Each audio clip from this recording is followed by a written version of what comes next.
বিশ্বনবী যখন সিজদায় লুটিয়ে পড়তেন, আম্মা জানা এসে বলেন, আমরা তো সিজদার মধ্যে সুবহান রাব্বিয়াল আলা বলেই শেষ, কিন্তু বিশ্বনবী তাহাজ্জুদের নামাজে, নফল নামাজে, সুন্নত নামাজে তিনবার সুবহানা রাব্বিয়াল আলা তাসবিহ পড়ার পরে তিনি পড়তেন সুবহুন কুদ্দুসুন রাব্বুল মালাইকাতি ওয়ার রূহ। সুবহ কুদ্দুস রব্বুল মালাইকাতি ওয়ার রূহ। সিজদায় লুটিয়ে পড়ে বিশ্বনবী এই দোয়াটা পড়তেন নফল নামাজে, সুন্নাত নামাজে কিংবা তাহাজ্জুদের নামাজে। সুবহান রাব্বিয়াল আলার পরে কি পড়তেন? সুবহুন।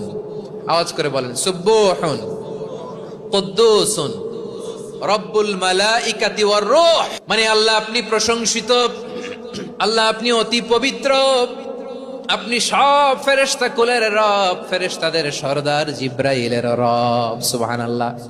আজকে থেকে পড়বেন সিজদায়